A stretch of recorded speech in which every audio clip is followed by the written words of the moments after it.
Bel Air adalah ibu kota dari Harford County. Kota yang terletak di Maryland ini dikenal sebagai jantung Harford karena lokasinya yang sentral. Kota ini tenang, cukup aman dan tingkat kejahatan di kota ini sangat rendah. Tapi pada 6 Agustus 2023, masyarakat setempat digegerkan oleh penemuan yang sangat mengerikan. Seorang wanita ditemukan telah tiada di sebuah terowongan air. Kondisinya sangat menyedihkan. Dia ditemukan tanpa busana. Kejadian ini diliput besar-besaran oleh media saat itu dan menjadi salah satu kasus paling mengerikan yang pernah terjadi di kota tersebut. Dan pelaku yang belum ditemukan selama berbulan-bulan membuat masyarakat sekitar sangat khawatir kalau kejadian mengerikan tersebut akan terjadi lagi. 6 Agustus 2023, seorang pria bernama Richard Tobin menelpon 911. Dia melaporkan pacarnya yang bernama Rachel Morin karena tak kunjung balik ke rumah. Dia khawatir terjadi sesuatu padanya karena HP-nya juga tidak bisa dihubungi. Rachel Morin adalah seorang wanita berusia 37 tahun saat itu. Dia lahir pada 20 Mei 1986. Dia adalah seorang ibu dengan 5 anak. Anak tertuanya berusia 19 tahun saat itu. Menurut ibunya, Rachel ini wanita pemberani. Dia penuh kasih sayang, dia perhatian, dia mengutamakan anak-anaknya dan sangat mencintai hidupnya. Rachel memiliki kebiasaan jogging untuk menjaga kebugarannya. Dan pada 5 Agustus 2023, sekitar pukul 6 sore, dia keluar untuk jogging. Dia pergi jogging seorang diri di Main Path Trail, sebuah kawasan populer untuk berolahraga di daerah Bel Air. Sesampainya, dia memarkir mobilnya dan mulai jogging di jalur jogging.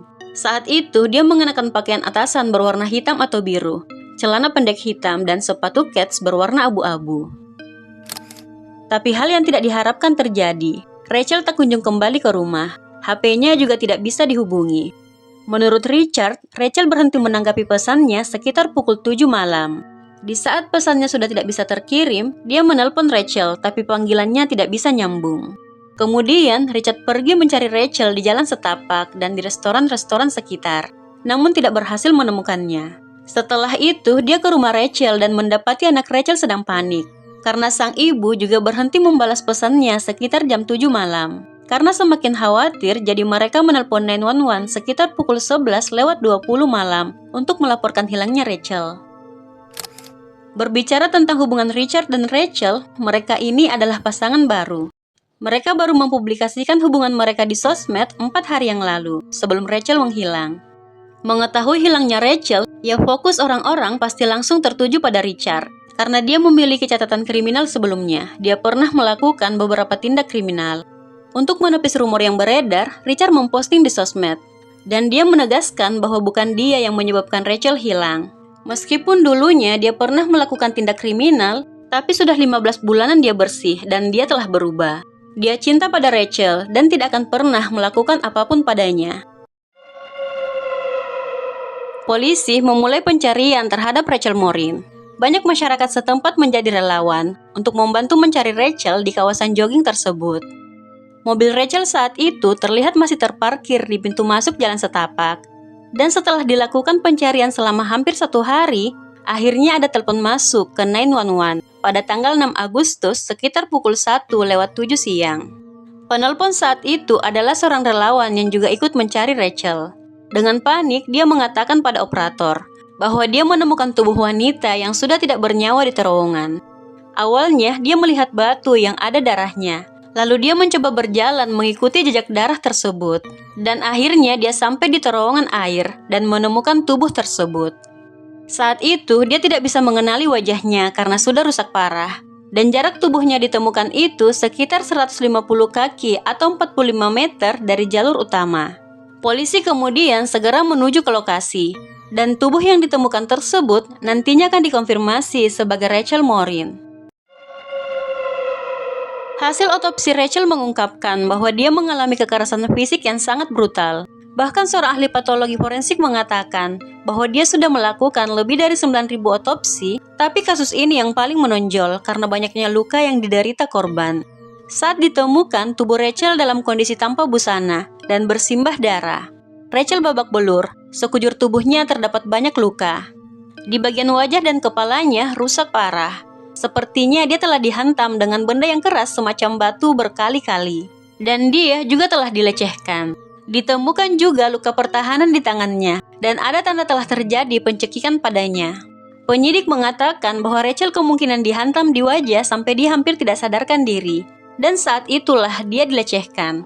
Penyebab tewasnya Rachel karena cekikan dan trauma benda tumpul di kepala dan wajahnya. Ditemukan juga DNA asing di dada, di pinggang, di leher Rachel, dan di Apple Watch-nya, yang diduga kuat DNA itu milik pelaku. HP Rachel juga ditemukan dalam kondisi sudah rusak. Dari penyelidikan, tewasnya Rachel ini dinyatakan sebagai kasus pemerkosaan dan penghilangan nyawa yang dilakukan dengan brutal. Untuk mencari informasi terkait Rachel, Richard dan teman-teman Rachel diwawancarai polisi. Richard saat itu juga menyerahkan HP-nya dan sampel DNA-nya untuk membantu penyelidikan. DNA yang ditemukan di tubuh Rachel juga dimasukkan ke Codis, yang kemudian cocok dengan DNA seorang pria yang melakukan penyerangan atau pembobolan di sebuah rumah di Los Angeles pada Maret 2023. Setelah kecocokan ditemukan, video dari kamera bel pintu di rumah tersebut dirilis. Video itu menunjukkan pelaku saat meninggalkan rumah.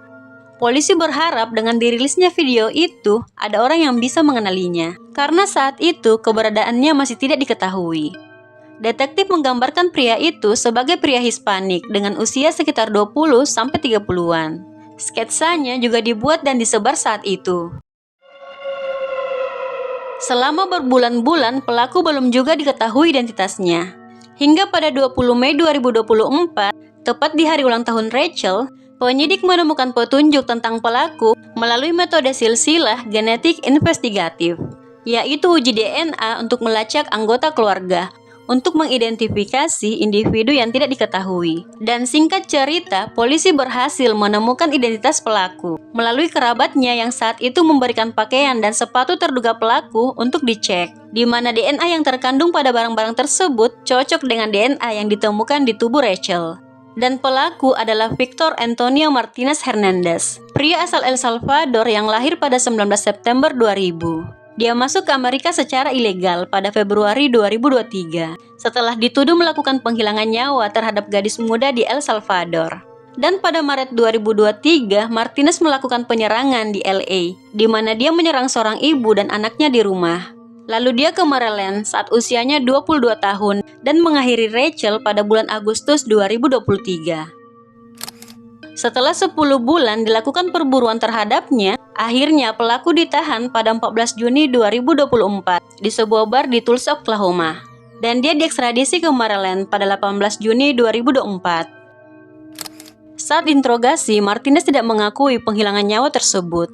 Dia bilang DNA-nya ada di lokasi kejadian karena ada orang yang sengaja menaruh DNA-nya di situ untuk menjadikan dia pelaku. Dia sama sekali tidak ada kaitannya dengan penghilangan nyawa Rachel Morin. Dia bahkan tidak tahu siapa Rachel. Tapi polisi tidak percaya dengan semua ucapannya. Karena saat dia ditahan di bar, dia juga sudah berbohong tentang identitasnya. Martinez yang didakwa melakukan penghilangan nyawa tingkat pertama, pemerkosaan tingkat pertama, penyerangan seksual tingkat ketiga, dan penculikan terhadap Rachel Morin di sidang pada April 2025. Meskipun mengaku tidak bersalah, tapi bukti DNA cukup kuat untuk menjeratnya. Jaksa penuntut saat itu mengatakan bahwa saat kejadian, Martinez bersembunyi di gorong-gorong, lalu menyergap dan menyerang Rachel saat dia berlari. Dia lalu menyeret Rachel keluar dari jalan setapak menuju ke terowongan air. Dan di sanalah dia melecehkan dan mengakhiri hidup Rachel. Dan dengan bukti DNA-nya yang ditemukan hampir di seluruh tubuh Rachel, maka pada tanggal 14 April 2025, Martinez Hernandez dinyatakan bersalah atas semua dakwaan. Dan sidang vonisnya dijadwalkan pada bulan Agustus 2025. Dan berhubung karena hukuman matoy telah dihapuskan di Maryland, jadi jaksa menuntutnya dengan hukuman penjara seumur hidup tanpa adanya pembebasan bersyarat. Setelah mendengar putusan bersalah terhadap pelaku, Ibu Rachel mengatakan bahwa meskipun penangkapan dan vonis terhadap pelaku membawa kelegaan, hal tersebut tidak mengubah kenyataan pahit kehilangan putrinya, tetapi keluarganya akan tetap berusaha untuk bangkit dari kesedihan. Ibunya menambahkan bahwa Rachel adalah sosok yang penuh kasih. Dia hidup dengan semangat tinggi. Dia berharap dunia mengenal Rachel sebagai seseorang yang berani, yang sangat peduli dengan orang lain.